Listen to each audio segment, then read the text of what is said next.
Los Anunnaki y su conexión con los incas. Segunda parte. Continuación. Los Anunnaki, de Secharia Sitchin, podrían haber estado en el Perú. En la entrega anterior vimos cómo las teorías sobre el origen de la cultura peruana merecían ser revisitadas a la luz de los recientes descubrimientos arqueológicos, sentamos un marco de interpretación, y presentamos algunas evidencias que reclaman una revisión de la historia del antiguo Perú. Ahora, vamos a tratar de probar la existencia de un contacto directo no solo entre Chavín y Tiahuanaco, sino también entre Chavín y la cultura olmeca. ¿Cómo se dio este contacto? Siguiendo con nuestra teoría alternativa, podemos presumir que cuando los Anunnaki y su mano de obra africana e indoeuropea, que habían llegado de la región mesopotámica, empezaron a agotar los recursos auríferos de las zonas cercanas a Tiahuanaco, estos decidieron desplazarse hasta Chavín de Huántar, en la sierra central del Perú, para continuar con la extracción del metal dorado. Los Anunnaki, Tiahuanaco y Chavín. Empecemos por las evidencias de la influencia de Tiahuanaco en Chavín. Estas dos culturas se encuentran en lugares aislados o de difícil acceso pero estratégicamente situados. El complejo arquitectónico de Tiahuanaco se encuentra en la confluencia de tres ríos canalizados a través de complejos sistemas hidráulicos, que como vimos en una entrega anterior de esta serie, sirvieron para usos metalúrgicos. Lo mismo sucedió en Chavín. El centro arquitectónico de Chavín también se encuentra en la confluencia de dos ríos, el Huachexa y el Mosna. Estos ríos fueron canalizados a través de un sofisticado sistema hidráulico subterráneo al igual que en Tiahuanaco. Aquí tenemos una primera influencia importante de señalar. Esto no es una coincidencia pues no se han encontrado otros trabajos de ingeniería hidráulica, tan sofisticados para la época, en otras partes del Perú. Los sistemas de control de aguas de Chavín y Tiahuanaco fueron construidos como parte de una instalación Anunnaki para procesar metales. De acuerdo con esta teoría, Chavín no es solo un oráculo sino un importante centro de procesamiento de minerales, como lo fue Tiahuanaco. Antes del diluvio universal, el lago Titicaca habría sido parte del océano y sus aguas habrían servido para la planta de procesamiento de metales de los Anunnaki. Foto por Christian Augen. Probablemente, alrededor del año 2000 a.C., los Anunnaki llegaron a las alturas de Chavín desde Tiahuanaco, trayendo consigo su mano de obra africana, indoeuropea y algunos tiahuanaquenses. Chavín recibió de estos nuevos visitantes el culto al dios Huiracocha y tecnología avanzada para realizar estructuras arquitectónicas y sistemas hidráulicos. En ese momento la futura cultura Chavín estaba en gestación, y no existían todavía ni el templo ni el castillo que son sus restos arqueológicos más conocidos. La representación iconográfica de razas no originarias de América Latina, como los africanos, casitas e hititas, encontradas en Aija, Sechín y en Chavín de Huántar nos dan indicios de esta migración. Los africanos e indoeuropeos que, dirigidos por los Anunnaki, migraron de Tiahuanaco a Chavín, se habrían podido ir quedando por el camino influenciando culturas regionales como las de Aija y Sechín. Especial atención merece el siguiente busto de piedra, adornado con un turbante, con rasgos faciales que no corresponden a los aborígenes del antiguo Perú. ¿Qué otras evidencias existen de esta migración? Para la arqueología tradicional, encontrar el rastro que apoye la migración de los Anunnaki de Tiahuanaco a Chavín de Huántar, no es evidente todavía. Sin embargo, hay precisiones matemáticas en la arquitectura de ambas culturas que no pueden ser atribuidas a una mera coincidencia. En Chavín, al igual que en Tiahuanaco, los diseñadores han utilizado la diagonal como punto de partida de todas las medidas en cuanto a la arquitectura. Y principalmente, también en el arte lítico. Esta medida de 35,50 metros es la medida clave utilizada por los arquitectos de Chavín.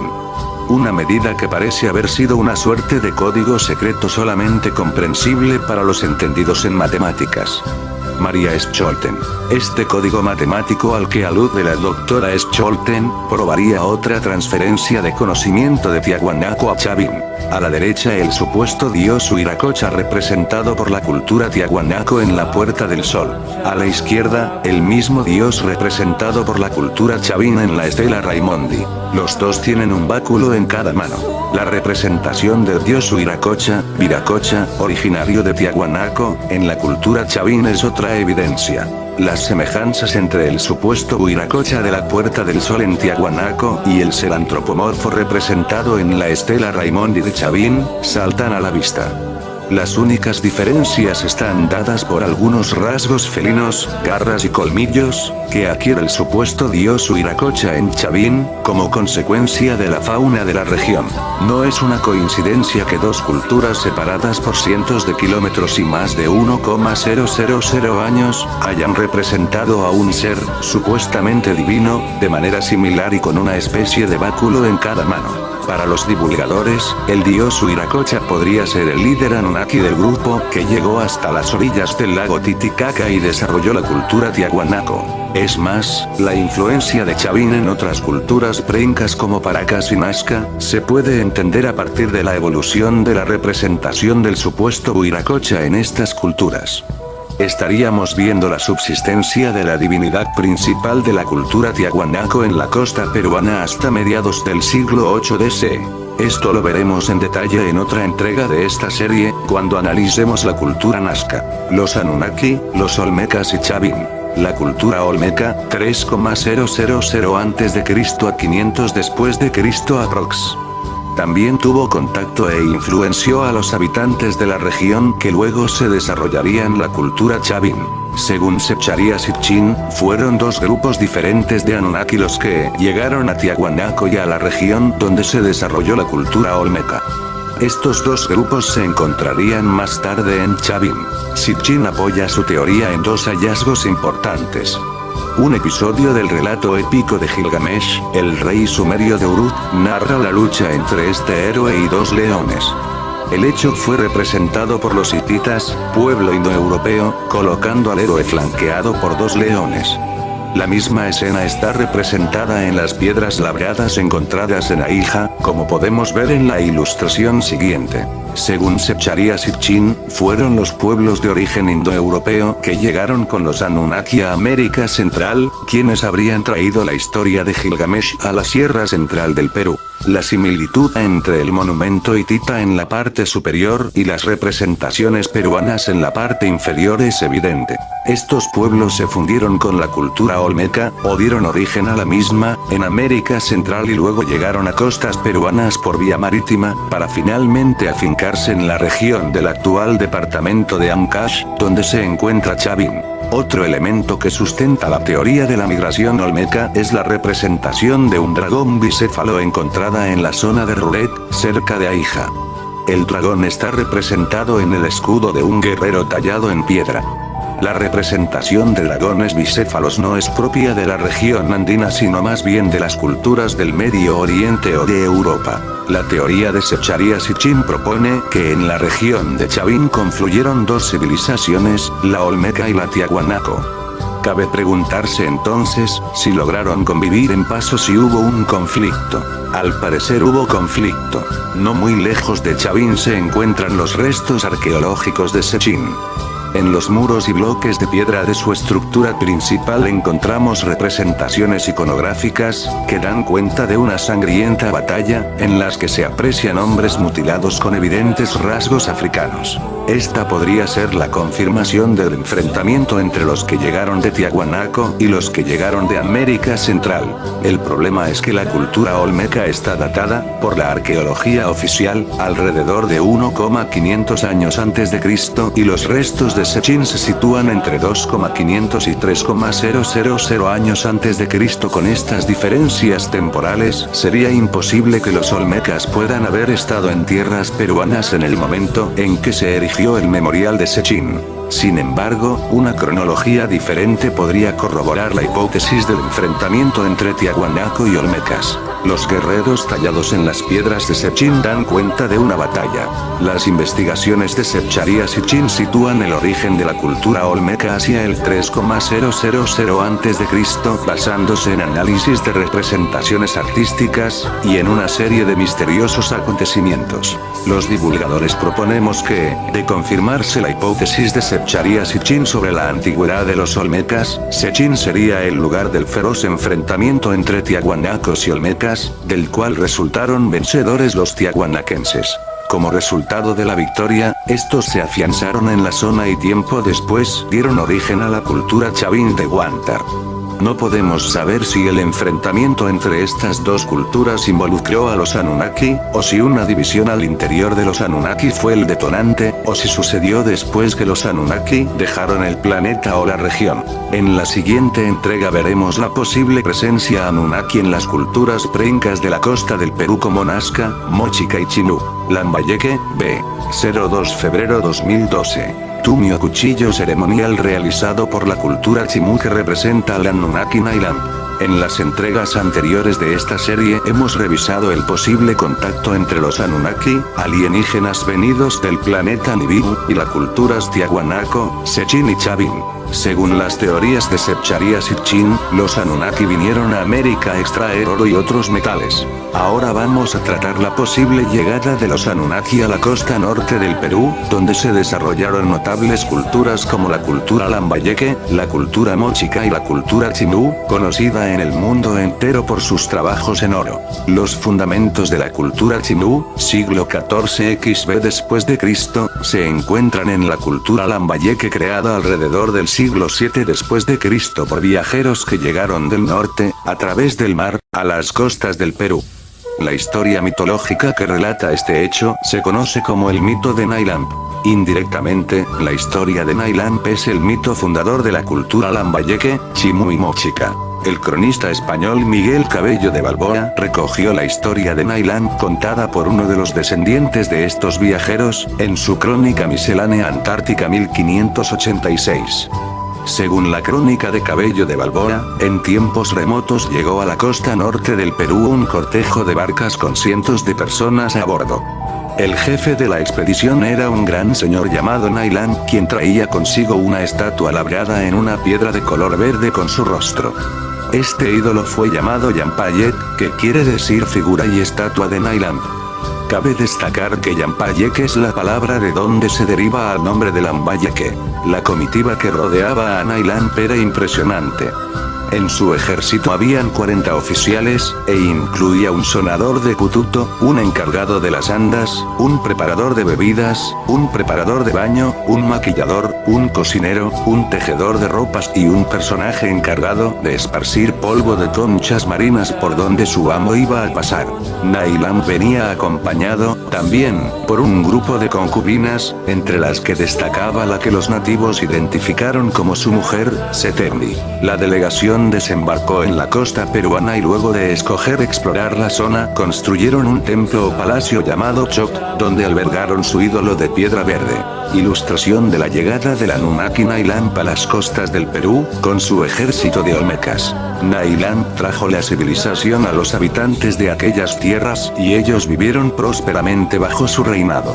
El relato que recogió Cabello de Balboa cuenta que Nailam vivió muchos años entre los nativos hasta que llegó el tiempo de su muerte. Sus vasallos de confianza, que siempre lo vieron como un ser inmortal sobre el que la muerte no tenía jurisdicción, lo sepultaron a escondidas en el lugar donde su rey había vivido y corrieron la voz que a Nailam le habían crecido alas y había desaparecido, presumiblemente volando. La mayoría de los nativos, que no sabían que esto era un cuento inventado por los vasallos más cercanos de Nailam, para ocultar su decepción ante su muerte, lo buscaron desesperados sin encontrarlo. Este es, en resumidas cuentas, el mito fundador de la cultura Lambayeque que siglos después daría origen a la cultura Chimú. Veamos algunos detalles interesantes que nos pueden aportar otra perspectiva para la interpretación del mito. Si Nailam realmente existió, ¿quién era? ¿De dónde pudo haber venido? El Anunnaki Nailam. Para los divulgadores, Nailand fue un Anunnaki que pasó tiempo suficiente con los olmecas de Mesoamérica como para aprender sus lenguas, y que navegó hasta las costas del Perú con un ejército de olmecas. ¿En qué nos basamos para hacer estas afirmaciones? El factor lingüístico es determinante para establecer el origen de Nailand y de su ejército. Nombres como Yampayet, Ochócalo, Xammuchet, Oyocopoco y Apchilulí, todos acompañantes de Nailand, tienen evidentes connotaciones mayas. Como sabemos, los mayas tuvieron influencia cultural de los olmecas. La lengua de los olmecas se denomina protomaya huasteca y fue la que, posteriormente, se dividió en los dialectos maya y huasteca. Entonces, la comitiva de Nailand pudo haber estado formada por olmecas. El Anunnaki Nailand podría haber pasado un tiempo en América Central, mientras reclutaba un ejército de olmecas para aventurarse hacia las costas del Perú. Otro elemento importante a considerar es el famoso ídolo verde que trajo Nailand y que lo representaba. El ídolo que el Anunnaki Nailand trajo con su comitiva podría haber estado hecho de malaquita. Algunas teorías sostienen que el ídolo que trajo Nailand estaba hecho de jade verde. Es posible porque las culturas mesoamericanas trabajaron el jade y le otorgaron más valor que al oro. El problema es que los trabajos en jade realizados por estas culturas son, en su gran mayoría, pequeños. La civilización olmeca utilizó el jade, mayormente, para hacer hachas. Los mayas lo usaron para crear pendientes, cuentas, incrustaciones, y figuras de jade. Estas figuras varían en tamaño desde miniaturas que caben en la palma de la mano hasta trabajos como la máscara encontrada en la tumba de Pacal, que tiene el tamaño promedio de un rostro humano. La escultura maya de jade más grande que conocemos es la cabeza del dios Sol encontrada en Altuna, con un peso de casi 5 kilos. Sin embargo, ni siquiera la cabeza de Altuna sería lo suficientemente grande para encajar en la leyenda de Nailand. La comitiva de Nailand era numerosa e impresionante, para que un objeto resaltara entre toda esa multitud tendría que haber sido más grande que la cabeza encontrada en Altuna. Además, si Nailand y su séquito se dieron el trabajo de construir un palacio o templo para albergar la estatua, esta no puede haber sido tan pequeña. Lo anterior no descalifica la teoría del jade, pero sí la hace muy improbable. Los mayas y los olmecas realizaban esculturas grandes pero no en jade. Otros investigadores e historiadores han dado por sobreentendido que el ídolo estaba hecho de esmeralda, pues esta tiene color verde y por qué en otras culturas americanas existen ídolos de esmeralda. Para los divulgadores, es una equivocación. Los divulgadores sostenemos que el ídolo de Nailand estuvo hecho de malaquita, una piedra verde proveniente del Congo africano que tiene extraordinarias propiedades curativas no solo a nivel físico sino también psíquico. El ídolo no podría haber estado hecho de esmeralda, pues los cronistas españoles conocían bien esa piedra y hasta la llamaban por su nombre. El cronista español Fray Pedro Simón, 1574-1628, nos narra el esclarecedor siguiente pasaje. Algunos días antes que llegara el comendador don Diego de Ordaz, año 1530, a este golfo y bocas del río Marañón, se había cogido por allí cerca una canoa con 4 indios y hallado entre ellos 2 piedras de esmeralda, la una tan grande como la mano. Noticias historiales de las conquistas de tierra firme en las Indias Occidentales, Vol 1, Pac. 253. Esculturas mayas en jade. Arriba a la izquierda tenemos la máscara encontrada en la tumba de Pacal. Abajo a la derecha podemos apreciar la escultura maya de jade más grande que hemos encontrado, la famosa cabeza del dios Sol de Altuna. Las otras 2 esculturas son mucho más pequeñas. Los indios también conocían bien a la esmeralda y no habría representado ninguna novedad para ellos. La presencia de esta piedra preciosa fue, gracias al comercio, tan común entre los incas, que los españoles supusieron que en el Perú existían minas de esmeralda. Por otro lado, la malaquita era una piedra pocas veces vista en el continente americano. Según las teorías de Setcharia Sitchin, los Anunnaki llegaron a América Central en busca de oro, acompañados de un grupo significativo de habitantes de pueblos indoeuropeos y africanos. Esto podría explicar cómo un ídolo de tamaño considerable hecho de una piedra originaria de África Central, como la malaquita, llegó hasta las costas del Perú. En la siguiente entrega seguiremos analizando la historia de Nylamp y su relación con los Anunnaki. Nylamp, B. 13 de febrero 2012. Nylamp, el fundador de la cultura lambayeque del Perú, podría haber sido un Anunnaki. En la entrega anterior de esta serie sobre la conexión entre los Anunnaki y las culturas del antiguo Perú vimos que Nylamp, el personaje fundador de la cultura lambayeque, pudo haber sido un Anunnaki que llegó a las costas del Perú con un ejército de olmecas. La fuente principal sobre la historia de Nylamp es el relato recogido por el cronista Cabello de Balboa, 1535-1608, durante la conquista española. En este relato, se cuenta que Nylamp trajo consigo una estatua de sí mismo, tallada en una piedra verde. La estatua fue llamada Yampayek, que significa que quiere decir figura y estatua de Nylamp. Algunos historiadores sostienen que la estatua estaba hecha de esmeralda o jade verde. Los divulgadores propusimos en la entrega anterior de esta serie que la estatua estaba hecha de malaquita.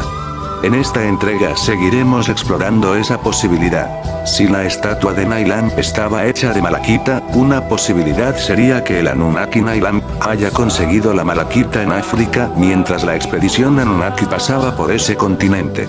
Nylamp habría llevado la malaquita en bruto a América Central, donde habría ordenado a algún artesano olmeca o maya que hiciera un ídolo con su figura. También podría ser que un africano que partió de África con los Anunnaki haya llevado consigo la piedra hasta América Central, donde la cambió o se la regaló al Anunnaki Nylamp. Si el ídolo estaba hecho de malaquita, como sostenemos, esto probaría la migración de la mano de obra africana a América Central junto con los Anunnaki, el polvo rojo y el Anunnaki.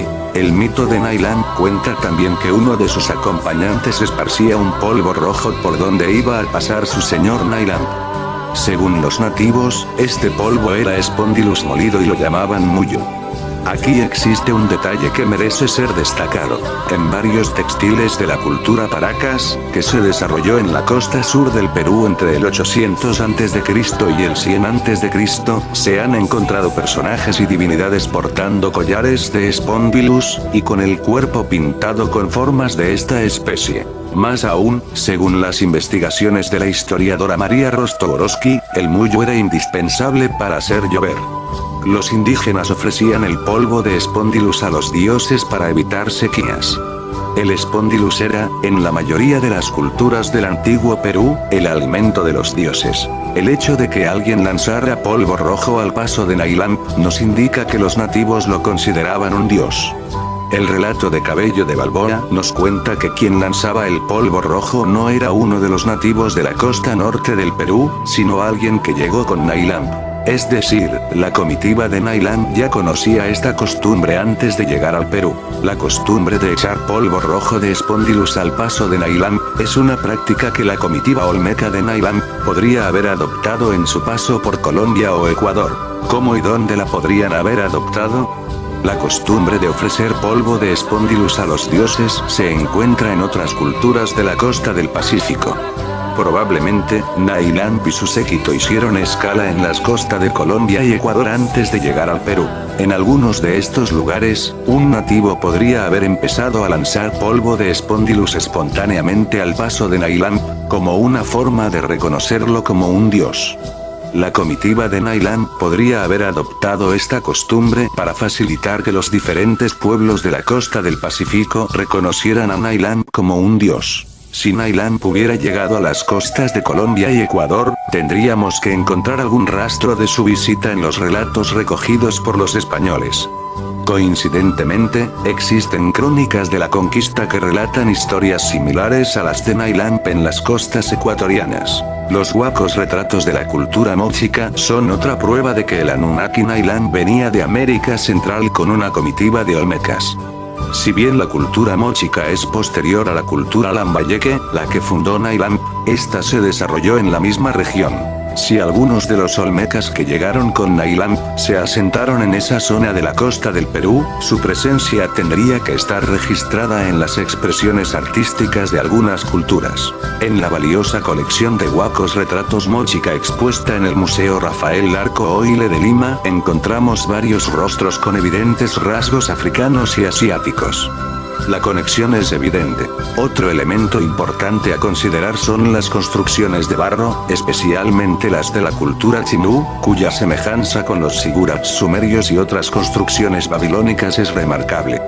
Si bien el Anunnaki Nailan llegó a las costas del Perú con un grupo de olmecas, existe la posibilidad de que unos pocos sumerios estuvieran en su comitiva. El mismo Anunnaki Nailan o alguno de estos sumerios podría haberles transmitido herméticamente este tipo de conocimientos arquitectónicos a los nativos, quienes lo habrían pasado de generación en generación hasta llegar a los chimúes. A la derecha podemos ver una de las pirámides de Tukume de la cultura chinú, y a la izquierda el sigurat sumerio de Ur, cuando recién se empezaban los trabajos de restauración. La semejanza es evidente. Según el razonamiento desarrollado llegamos a la siguiente conclusión. Nailan fue uno de los últimos Anunnaki que llegó a tierras peruanas. La última expedición Anunnaki a América. Hagamos el recuento de las visitas o expediciones que los Anunnaki hicieron a América. Un primer grupo de Anunnaki habría llegado a Tiahuanaco, cuando el lago Titicaca estaba conectado con el Océano Pacífico, en algún momento entre el 15,000 a.C. y el 40,000 AC. Este grupo estuvo conformado por Anunnakis, sumerios y algunos africanos. Luego de extraer el oro de la región altiplánica, este primer grupo descendió hacia la región de Sechín, en la sierra central del Perú, en busca de más minerales. Un segundo grupo de Anunnaki habría llegado a las costas norte del Perú para dirigirse hacia la región de Sechín, alrededor del 3,000 a.C. Este segundo grupo habría estado conformado por Anunnakis, olmecas, africanos y algunos indoeuropeos. En Sechín, se habría librado una encarnizada batalla entre el primer grupo, que bajaba de Tiahuanaco, y este segundo grupo, que llegaba a Sechín desde la costa. Este enfrentamiento, que puede parecer una explicación antojadiza de los orígenes de algunas culturas precolombinas, tiene referencias explícitas en los relatos sumerios sobre los Anunnaki. Según Secharia Sitchin, los hijos del jefe Nunnakianu, Enki y Enlil, se enemistaron a causa de la explotación del oro en el sur del continente africano, y esta enemistad habría continuado a América Latina con sus seguidores. Esto explicaría el enfrentamiento entre olmecas y tiahuanacos ilustrado en las piedras talladas en el memorial de Sechín. Sobre este punto ya hemos expuesto nuestros argumentos en una entrega anterior, solo queremos recordar aquí que las representaciones humanas encontradas en las piedras de Sechín muestran personajes ataviados a la usanza olmeca y con rasgos físicos no originarios de esta parte del mundo. Nailam representa la tercera oleada de Anunnakis que llegaron a las tierras del antiguo Perú. Este grupo habría estado formado por un grupo numeroso de olmecas, algunos africanos y unos pocos Anunnaki. No descartamos la posibilidad que Nailam haya sido el único Anunnaki en esta tercera expedición. A la izquierda podemos apreciar el Sigurat de Ur totalmente restaurado, y a la derecha podemos ver una maqueta de lo que habrían sido las pirámides de Tukume originalmente. Una vez más, la similitud es evidente. Tomemos en cuenta que los sigurats son mucho más antiguos que las pirámides de Tukume. Cabe destacar un último detalle importante sobre el Anunnaki Nailam. Nailam es uno de los pocos dioses del antiguo Perú sobre el que existe un relato detallado de su existencia, un relato que nos permite investigar quién podría haber sido y de dónde podría haber llegado. Basándonos en el relato del cronista español Cabello de Balboa y la información presentada en esta entrega y la anterior, los divulgadores sostenemos que Nailam no era un Anunnaki cualquiera y no venía en una expedición oficial. Para nosotros, Nailam era un Anunnaki que se rebeló contra el sistema y decidió crear su propio imperio en las costas del antiguo Perú. Esta historia será motivo de una entrega especial dedicada al Anunnaki rebelde. En la próxima entrega de esta serie analizaremos el recorrido del dios de los báculos, quien, para nosotros, es el Anunnaki que creó la cultura tiahuanaco. Continuará.